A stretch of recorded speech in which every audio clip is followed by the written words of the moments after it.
Señora Presidenta de la República, Señora Presidenta de la República, señor Primer Ministro, membri del Governo, distinguidos miembros del Gobierno Corpo Diplomatico, y del Cuerpo Diplomático, ilustres autoridades y representantes de la sociedad civil, señoras y señores, los saludo cordialmente y agradezco a la señora Presidenta la acogida y sus amables palabras, profundas palabras.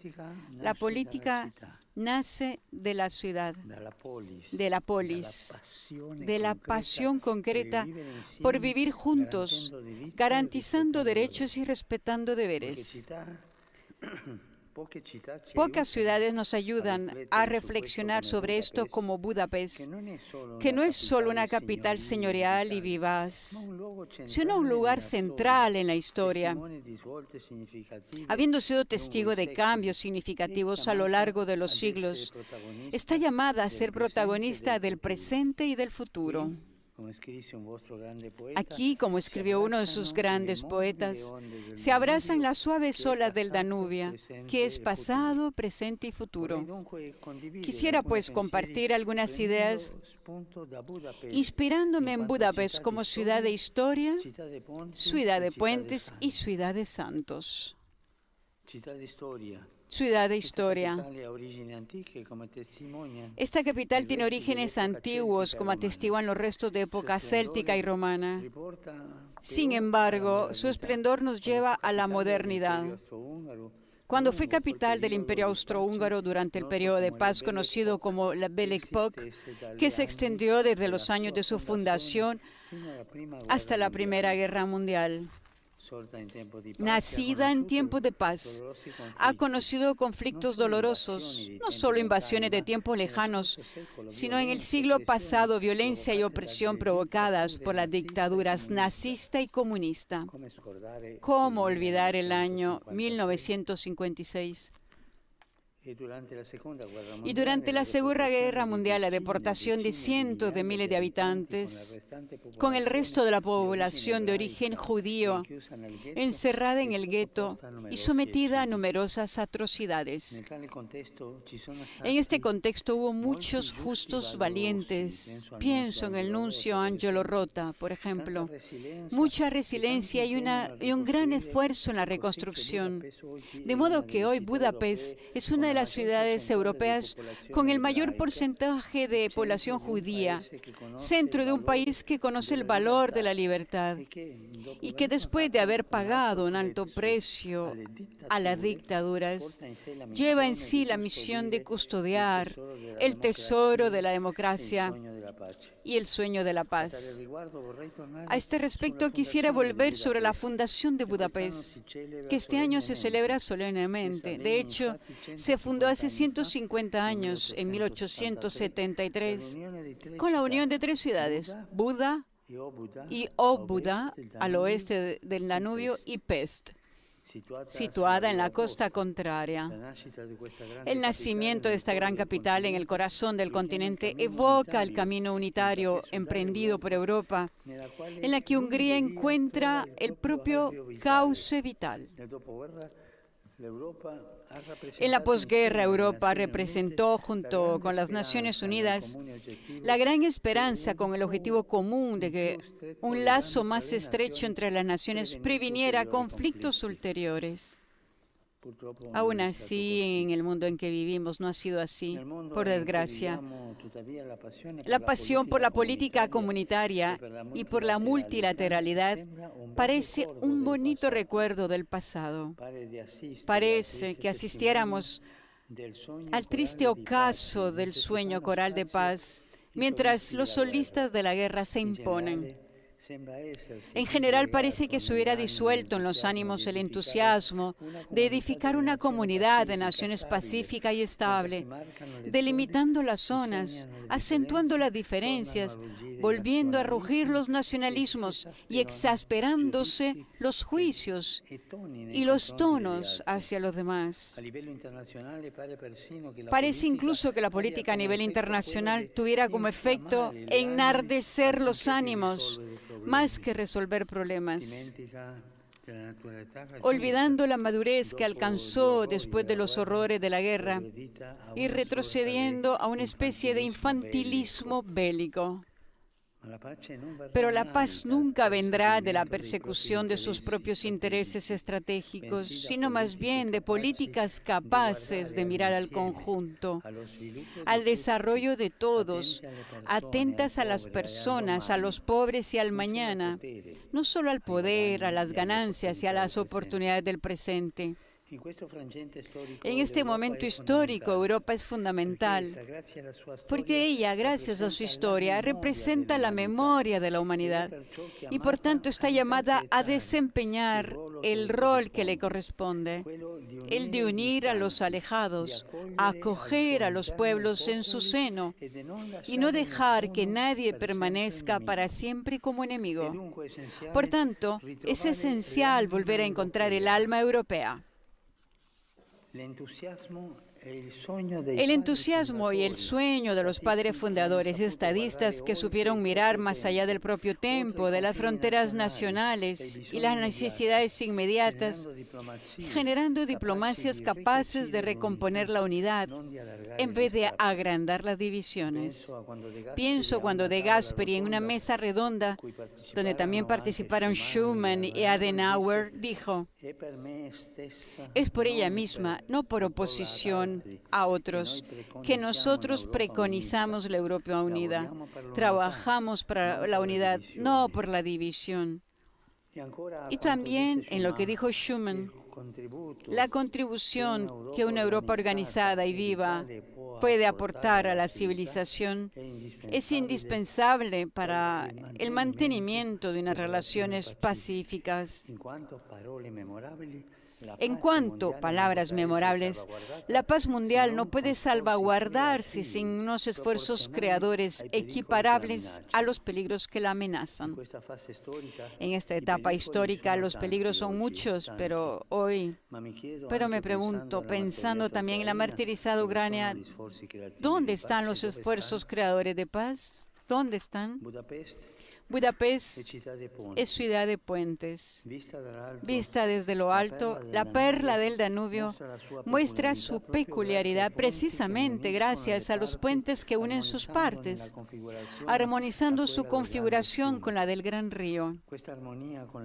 Esta armonía con el ambiente me lleva a felicitar el cuidado ecológico que este país realiza con gran esfuerzo. Pero los puentes que conectan realidades diversas también nos sugieren reflexionar sobre la importancia de una unidad que no signifique uniformidad. En Budapest, esto surge de la notable variedad de las circunscripciones que la componen, que son más de 20. También Europa, de los 27, construida para crear puentes entre las naciones, necesita del aporte de todos, sin disminuir la singularidad de ninguno. A este respecto, un padre fundador preconizaba: Europa existirá y nada de lo que constituye la gloria y la felicidad de cada nación se podrá perder. Es precisamente en una sociedad más amplia, en una armonía más eficaz, que el individuo pueda afirmarse. Se necesita esta armonía, un conjunto que no aplaste las partes y partes que se sientan bien integradas en el conjunto, pero conservando su propia identidad. A este propósito es significativo lo que afirma la Constitución húngara. La libertad individual solo puede desarrollarse en la colaboración con los demás. Y continúa: consideramos que nuestra cultura nacional es un aporte valioso a la multicolor unidad europea. Pienso, por tanto, en una Europa que no sea rehén de las partes, volviéndose presa de populismos autorreferenciales, pero que tampoco se transforme en una realidad fluida o gaseosa, en una especie de supranacionalismo abstracto que no tiene en cuenta la vida de los pueblos. Este es el camino nefasto de las colonizaciones ideológicas que eliminan las diferencias, como en el caso de la denominada cultura de la ideología de género, o anteponen a la realidad de la vida conceptos reductivos de libertad, por ejemplo, presumiendo como conquista un insensato derecho al aborto, que es siempre una trágica derrota. Qué hermoso, en cambio, construir una Europa centrada en la persona y en los pueblos, donde haya políticas efectivas para la natalidad y la familia. Tenemos países en Europa con un promedio de 46 a 48 años, buscadas con atención en este país, donde naciones diversas sean una familia en la que se vela por el crecimiento y la singularidad de cada uno. El puente más famoso de Budapest, el de las cadenas, nos ayuda a imaginar una Europa así, constituida por muchos anillos grandes y diferentes que encuentran su propia firmeza al formar juntos vínculos sólidos. En esto la fe cristiana ayuda y Hungría puede hacer de pontonero, valiéndose de su específico carácter ecuménico.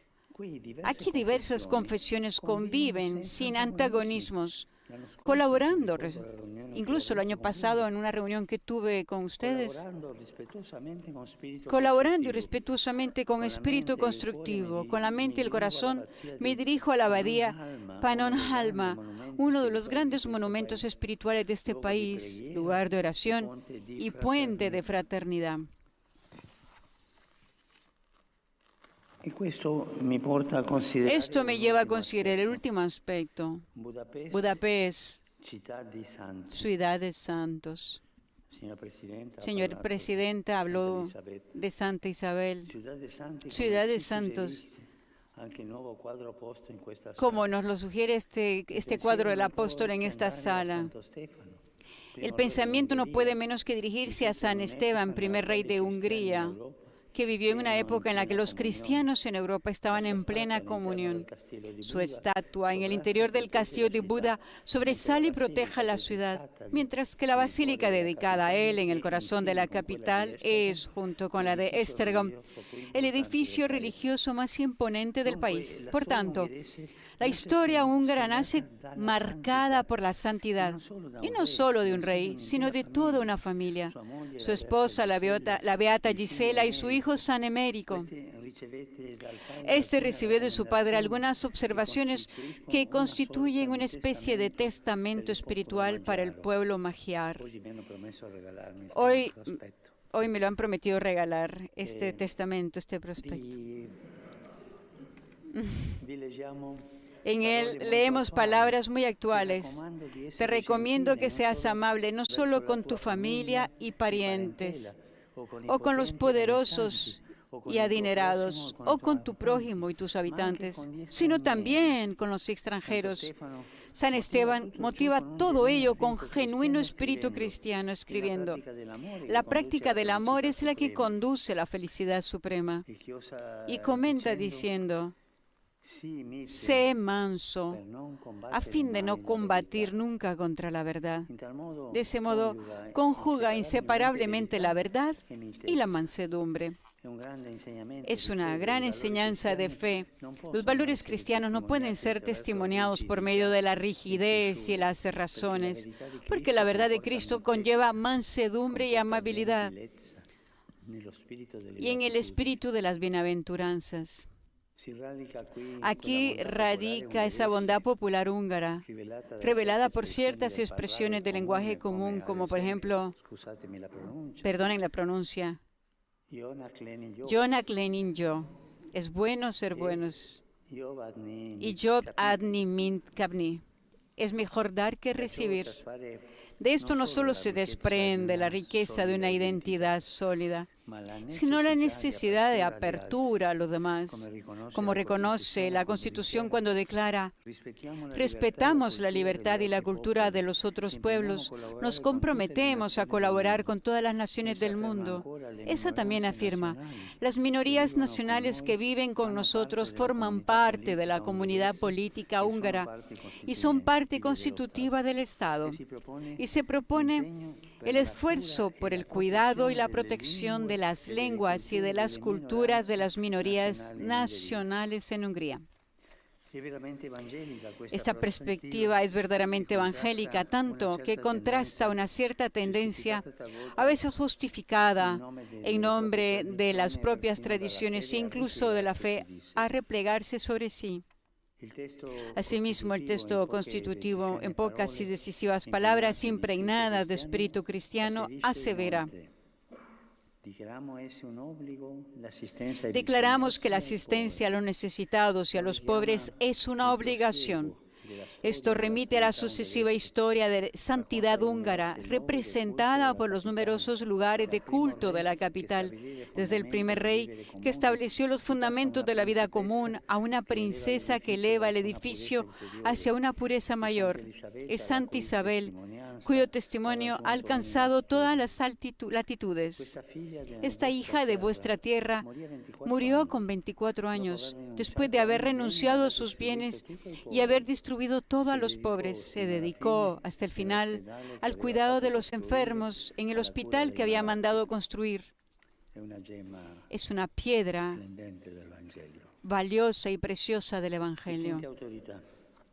Distinguidas autoridades, quisiera agradecerlas por la promoción de las obras caritativas y educativas inspiradas por dichos valores y en los que se empeña la estructura católica local, así como por el apoyo concreto a tantos cristianos que atraviesan dificultades en el mundo, especialmente en Siria y en el Líbano. Una provechosa colaboración entre el Estado y la Iglesia es fecunda, pero para que sea así, necesita salvaguardar bien las oportunas distinciones. Es importante que todo cristiano lo recuerde, teniendo como punto de referencia el Evangelio, para adherir a las decisiones libres y liberadoras de Jesús y no prestarse a una especie de colaboracionismo con las lógicas del poder.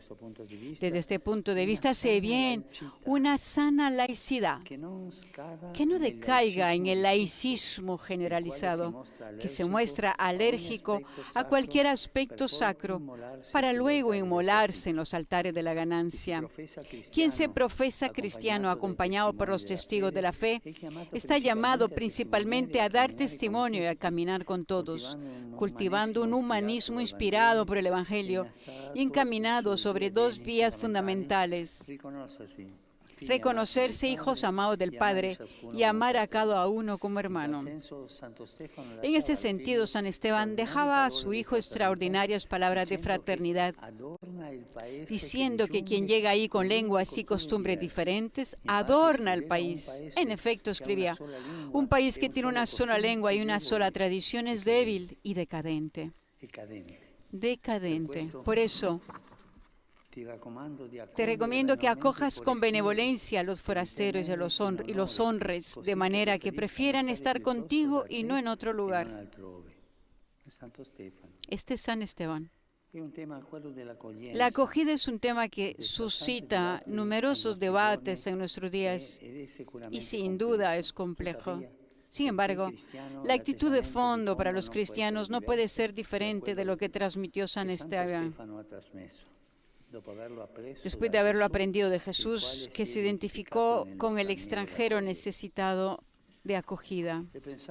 Pensando en Cristo presente en tantos hermanos y hermanas desesperados que huyen de los conflictos, la pobreza y los cambios climáticos, necesitamos afrontar el problema sin excusas ni dilaciones. Es un tema que debemos afrontar juntos, comunitariamente, porque en el contexto en que vivimos, las consecuencias, tarde o temprano, repercutirán sobre todos. Por eso es urgente, como Europa, trabajar por vías seguras y legales, con mecanismos compartidos frente a un desafío de época que no se podrá detener rechazándolo, sino que debe acogerse para preparar un futuro que, si no lo hacemos juntos, no llegará. Esto requiere, en primera línea, a quienes siguen a Jesús y quieren imitar el ejemplo de los testigos del Evangelio. No es posible citar a todos los grandes confesores de la fe de la Pannonia Sacra, Pero al menos quisiera mencionar a San Ladislao y Santa Margherita y hacer referencia a algunas figuras majestuosas del siglo pasado, como el cardenal Joseph Mindszenty, los beatos obispos mártires Vilmos Apor y Zoltán Myslensky y el beato László Batyány Stratman. Ellos son, junto con muchos justos de varios credos, padres y madres de vuestra patria. A ellos quisiera encomendar el futuro de este país tan querido para mí. Y mientras les agradezco por haber escuchado cuanto tenía la intención de compartirles, agradezco su paciencia, aseguro mi cercanía y mi oración a todos los húngaros. Y lo hago con un pensamiento especial a quienes viven fuera de la patria y para cuantos he conocido durante mi vida y me han hecho tanto bien. Pienso a la comunidad religiosa húngara que hace a los húngaros.